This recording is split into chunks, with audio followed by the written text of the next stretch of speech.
Have you ever seen how the harder you try to keep something close, the faster it seems to escape from you? It's like grabbing onto water. The tighter your grip, the less water you actually hold. This isn't random luck. It's the universe sending you a pretty important message. You know what's really interesting? How seriously we view ourselves. We're living on a tiny piece of rock, spinning around an ordinary star in just one galaxy out of billions. Yet somehow we think we can control our world. We think we're running the show, in charge of what happens to us. But what if that belief is just a big trick we're playing on ourselves? The Western way of thinking has taught us this strange idea that we need to be controlling everything all the time. We judge how successful we are by checking if we've planned well, stayed organized, and followed through on everything according to some made up timeline. We chop time into tiny pieces. We sort our experiences into categories. We put labels on everything, and we assume this makes us powerful. But look at your actual life. Has controlling things ever truly worked out? Were you really ever in charge? Or has life always been what happens when you're making different plans? When you really examine this idea, the whole concept of control starts falling apart. It's like trying to make a map of flowing water. The second you finish drawing it, the water has already moved into a new shape. That's exactly what life is. Not something solid you can grab and control, but a moving, constantly changing process. Control is just a story we create to feel secure in a world that's naturally wild and unpredictable. It's a comforting lie, like telling kids there aren't any monsters hiding under their beds. But here's a question: what if the real wonder starts exactly when we quit pretending we're in charge? What if real freedom doesn't come from controlling life, but from moving along with it? Strangely enough, this desperate need to control things is actually what makes us anxious. Isn't that an interesting contradiction? The very thing we think will save us from pain is exactly what creates it. Think about how much energy you waste trying to force things to go as planned. The constant watching, the endless worrying, the careful planning. It wears you out, doesn't it? And for what does it really guarantee you'll get what you want? Your mind is always jumping ahead in time, building complicated fantasies about what could happen, and then frantically trying to control these imaginary situations. If I can just make sure this goes exactly how I planned it, then I'll finally be happy. But happiness keeps moving further away, always just one more achievement ahead, one more controlled moment away. The Buddha had a really sharp insight about this. He taught that suffering comes from attachment, from this exact clinging, this desperate hold on how we believe things should be. The harder we grip, the more we hurt. It's almost like we're trying to stop a river with just our hands. The water keeps moving, reality keeps shifting, and our arms get more and more tired as we battle against the basic nature of existence. And meanwhile, we're missing the pleasure of actually swimming in the river. What would happen if you just released your grip? If you stopped trying to force reality to match your wishes and instead let yourself be carried along by it? I'm not talking about giving up completely, you understand? I'm pointing towards something much more subtle, a kind of active letting go, an awake participation in life's natural flow. The strange truth is that certainty, that thing we chase so desperately, is actually what kills aliveness. It's in the spaces of not knowing, of releasing control, that life becomes vivid and genuine. There's a wonderful comparison that I've always found helpful. Picture life as a big river, constantly moving, never staying the same from one second to the next. And these penguin as a fire stick to yodi kakal. The first way is like a desperate swimmer fighting against the current. He splashes around wildly, determined to swim upstream, to push back against the flow. He thinks that through pure willpower and muscle strength, he can beat the river's natural direction. What happens to this swimmer? He wears himself out completely. He might move forward a little temporarily, but sooner or later he gets so exhausted that he can barely keep breathing. Then there's the second approach, the person who gets the art of letting go. This swimmer doesn't battle the current. Instead, she watches it, feels its natural movements, and then flows with it. She might steer a bit to dodge obstacles, but she never fights against the basic flow. And what happens? She travels way farther with much less effort. She actually enjoys the trip because she's not stuck in a pointless fight against reality itself. You see, that's exactly what we're doing when we hold tight to control. We're battling against the very nature of existence, which is constant change, constant movement. The universe isn't a machine that obeys our orders. It's an organic, living dance of endless complexity. And we aren't separate from this dance. We are the dance itself. Look at your own life. When have you felt most drained? Isn't it exactly in those times when you've been desperately trying to force things your way, to push your vision onto a reality that just wasn't cooperating? And on the flip side, when have you felt the greatest sense of ease, of flow? Isn't it when you've relaxed your grip and allowed life to unfold in its own mysterious way? The Taoist teachers had a beautiful idea for this: wu wei, or non-doing. Not laziness, mind you, but a kind of effortless action that happens when we stop forcing our will and instead tune ourselves to the natural flow of things. The swimmer who understands this doesn't need to conquer the river. She simply needs to become one with it. Now, here's an interesting question. What really happens when you stop trying to be in charge of everything? When you give up this tiring job of being the boss of the universe? Most people never discover the answer because they're too scared of letting go. If I'm not in control, they think everything will fall apart. But is that actually true? Or is it just another story we've been told? When you finally stop trying to control everything, the first thing that usually happens is nothing terrible. The world doesn't collapse. Your life doesn't suddenly turn into complete chaos. In fact, something quite amazing often takes place. You start to see that there was already a natural order to things, an intelligence working that doesn't need your worried supervision. It's kind of like realizing you don't need to tell your heart when to beat or your lungs when to breathe. There's a wisdom in your body that knows exactly what to do without you consciously controlling it. And maybe, just maybe, there's a similar wisdom working in the bigger picture of life itself. When you release your tight grip on the steering wheel, you might find that the car was already following a path that's way better than anything you could have consciously planned. You begin to sense a kind of, well, let's call it a universal choreography that was always there, hidden under your frantic efforts to be in charge. And something else happens too. You become present to the current moment. You see, control is always about the future, right? It's about making sure things will happen a certain way later. But when you release that urge, suddenly the here and now can show itself to you in all its amazing vividness.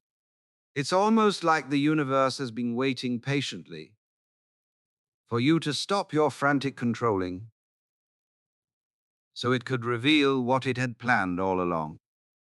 And, curiously enough, what it had planned is often far more interesting, far more alive than anything you could have organized. There's a delicious irony in all of this, a cosmic joke, if you want to call it that. The joke is that the harder we try to control life, the more we experience it as messy and scary. And on the other hand, the more we let go of control, the more we find an underlying harmony that was always there. Isn't that strange? It's like the universe has a sense of humor about our human habit of trying to pin everything down, to make it neat and predictable. The moment we think we've figured it all out, life throws us a wonderful curveball that completely ruins our carefully built plans. You see, chaos and order aren't really enemies, they're dance partners. They're two sides of the same underlying reality. The Chinese understood this perfectly with their idea of yin and yang, seemingly opposite forces that are actually complementary, connected, and dependent on each other. Think about a jazz improvisation.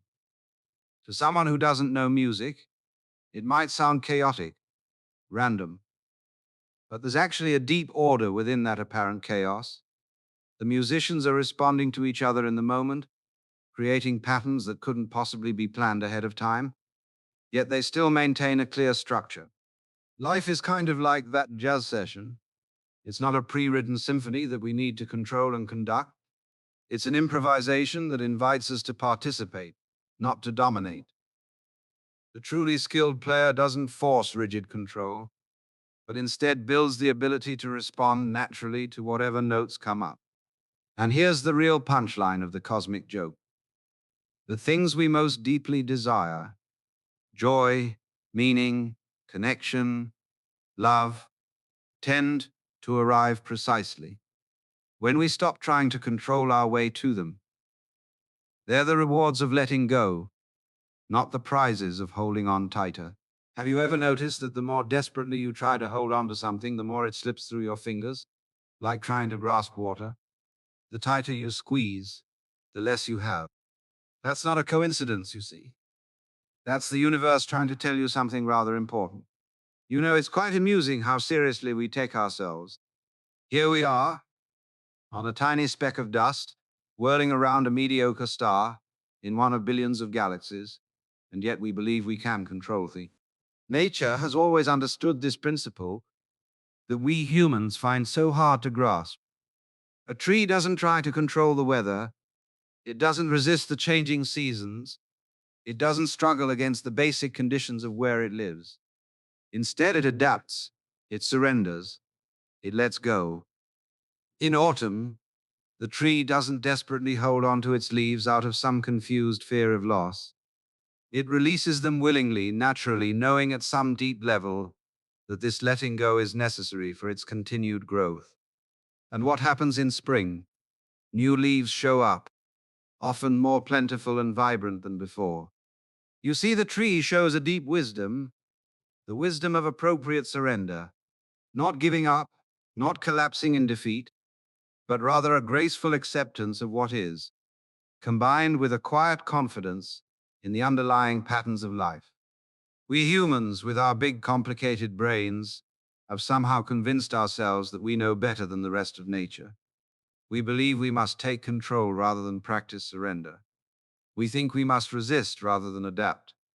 And in doing so, we become like the brittle branch, easily broken when the inevitable winds of change blow through our lives.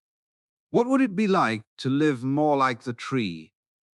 To stand strong in your core, deeply rooted in who you truly are, while remaining flexible in how you express that core in a constantly changing world. To know when to hold on and when to let go. The tree doesn't need a self-help book to tell it when to release its leaves. It doesn't require therapy to overcome its fear of letting go. It simply tunes itself to the larger rhythms of life and responds naturally. Perhaps that wisdom isn't foreign to us either. Perhaps it's just been forgotten in our headlong rush to control everything. Let me ask you something rather bold. How many of your plans have actually worked out exactly as you intended? If you're honest with yourself, I suspect the answer is very few. And yet, interestingly enough, here you are, still alive, still breathing, still experiencing this amazing adventure called life. Our plans keep failing because they're based on a basic misunderstanding. We think we can predict the future. We believe we can anticipate all the variables, all the possible outcomes. But the reality is that life is far too complicated, far too interconnected for any human mind to fully understand. It's like trying to predict the exact pattern of waves on the ocean. Mathematically impossible due to the sheer number of factors involved. But here's the truly amazing part. The failure of our plans often takes us to places far more interesting than we could have possibly imagined. How many of the most meaningful parts of your life came about through careful planning? And how many appeared unexpectedly from what seemed at the time like the failure of a plan? That relationship that changed you, did you plan it in detail or did it arrive unexpectedly? That insight that changed everything. Did it come when you were working hard for it or did it appear in a moment of surrender? That opportunity that opened new doors? Was it carefully orchestrated or did it arise from circumstances you never could have predicted? You see, when our plans fail, we are pushed into the present moment. We're forced to respond to what is actually happening, rather than what we think should be happening. And it's in that space of direct contact with reality, unfiltered by our expectations and plans, that the most alive and meaningful experiences tend to happen. Perhaps the universe has much bigger plans for you than you have for yourself. Perhaps your plans keep failing because they're simply too small, too limited by what you currently know and believe is possible. What if the failure of your plans isn't a disaster, but an invitation? An invitation to something far more expansive than your controlling mind could ever imagine. Here's a delicious paradox for you to think about. What if true mastery doesn't come through increased control, but through the art of letting go? What if you actually gain the most when you stop grasping? Consider the skilled surfer riding a massive wave. Does she control the ocean? Of course not. That would be ridiculous. What she controls is her relationship to the ocean. She's developed the ability to respond smoothly to whatever the water presents. Her mastery comes not from dominating the wave, but from entering into a kind of partnership with it. Or think about the truly great artists. They often speak of their best work coming through them rather than from them. There's a sense of stepping aside, of releasing rigid control, and allowing something larger to express itself. The painter becomes the brush, the musician becomes the instrument, the dancer becomes the dance. This is what the Zen tradition points to with ideas like no mind or beginner's mind, a state of relaxed alertness where the controlling, planning, grasping parts of the ego step aside, allowing a more natural and direct engagement with life. And it's not just in surfing or art, it's in relationships too. Have you noticed how the more you try to control another person, the more they slip away from you? And on the flip side, how the more you allow them the freedom to be themselves, the closer you often become. The truly fascinating thing is that this principle applies to your relationship with yourself as well. The more fiercely you try to control your own thoughts, emotions, and experiences, forcing yourself to feel this but not that, to think this but not that, the more inner conflict you create. But when you learn to hold yourself with the same gentle, allowing attention that you might offer to a beloved friend, something quite remarkable happens. You don't become out of control, you become more integrated, more whole, because the great paradox. By letting go of control, you don't fall into chaos, you rise into a higher kind of order, an order that includes spontaneity, that makes room for the unpredictable, that embraces the full spectrum of what it means to be alive. Now we arrive at the most profound letting go of all, the one that awaits each of us, the one that no amount of controlling can ultimately prevent. I'm speaking, of course, about death. Our fear of death underlies so much of our desperate clinging to control. We build elaborate structures, physically, psychologically, socially, in a futile attempt to create permanence in a world where everything is constantly changing, constantly dying, and being reborn. You see, the logical conclusion of the controlling mind is the denial of death. If I can just control things well enough, it thinks perhaps I can hold back even this final letting go. And so we don't talk about death. We hide it away in hospitals and funeral homes. We use gentle words instead of saying it directly. We pretend it's not a natural part of life. But what happens when we actually look directly at the fact of our mortality? Something quite remarkable, actually. When we truly accept that everything is temporary, our possessions, our bodies, our relationships, our very sense of self, a deep shift can occur. The desperate clinging begins to relax. The need to control starts to dissolve. Because if everything is ultimately going to pass away, what is there to hold on to so tightly? If every wave eventually returns to the ocean, why exhaust ourselves trying to preserve its temporary form? The contemplation of death, far from being dark or depressing, can be incredibly freeing. It puts everything into perspective. Those issues that seem so desperately important, will they matter on your deathbed? That control you fought so hard to maintain, will you take it with you when you go? When we befriend the reality of our eventual letting go, each moment becomes more precious, precisely because it's temporary. We don't need to grasp it or try to make it permanent. We can simply experience it fully, allow it to be exactly what it is, and then, with the same gentle openness, allow it to pass away. making room for the next moment. Death is the ultimate teacher of letting go, and we don't need to wait until the end of our lives to learn its lessons. We can practice this letting go daily, in small ways and large, preparing ourselves not just for our final breath, but for a more alive and present way of being right now. So, where does all of this leave us? If control is an illusion, if our plans often fail, if everything is temporary, how then should we live? Perhaps the answer lies in a shift of comparison. Instead of seeing yourself as a solid object, a stone that must resist the flow of life to maintain its form, what if you began to experience yourself as water? Water doesn't resist, it adapts. Pour it into a square container and it becomes square. Pour it into a round container and it becomes round. Strike it and it momentarily parts, only to flow back together seamlessly. Freeze it and it becomes solid. Heat it and it transforms into vapor. Yet through all these changes, water remains essentially itself. This fluidity doesn't mean water lacks power. Quite the contrary. Over time, water can carve through solid rock, reshape entire landscapes. But it does so not through rigid force, but through persistent yielding, finding the path of least resistance, working with rather than against the fundamental nature of things. What would it mean to live like water? It would mean maintaining your essential nature while adapting smoothly to whatever circumstances arise.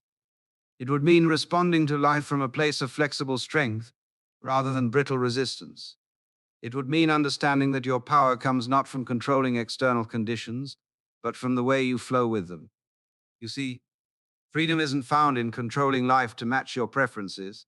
Freedom is found in the capacity to remain open and responsive to life exactly as it unfolds, whether it matches your preferences or not. The stone, appearing so solid and unchanging, is actually trapped in its form. The water, ever changing, is truly free. And perhaps this is the ultimate paradox of letting go. When you finally release the exhausting effort to control life to make it conform to your ideas about how it should be, you don't end up with less. You end up with infinitely more. You trade the small, confined world of what you think you want for the boundless world of what life actually brings. What would happen if just for today you experimented with loosening your grip? If you allowed yourself to flow like water rather than stand rigid like stone? If you trusted just a little bit more that the universe might have something in mind for you that's far more interesting than anything you could have planned? Past that letting go, you might discover what Zen masters, Taoist sages, and mystics throughout the ages have been pointing toward. That the true art of living isn't found in asserting control, but in the beautiful dance of letting go. And so we come full circle, back to where we began, with those tightly clenched fists trying to grasp water and the simple discovery that the more we squeeze, the less we hold. The art of letting go isn't something you achieve once and for all. It's a continuous practice, a way of relating to each moment as it arises. Sometimes you'll remember, and you'll feel that beautiful freedom of flowing with life rather than against it. Other times you'll forget, and you'll find yourself back in that exhausting struggle to control what cannot be controlled. But even this back and forth is part of the dance. Even the forgetting and remembering is part of the larger flow. And that perhaps is the final letting go, releasing even the need to be perfect at letting go. If these words have resonated with something inside you, perhaps it wasn't really anything new I've shared, but merely a remembering of what you've always known beneath the noise of trying to control life. Share these reflections if you feel moved to do so. But remember, no one can let go for you. That beautiful release, that surrender into the full current of life, that's something only you can discover moment by moment, breath by breath, in the intimate laboratory of your own experience. After all, the ocean doesn't need to be taught how to wave.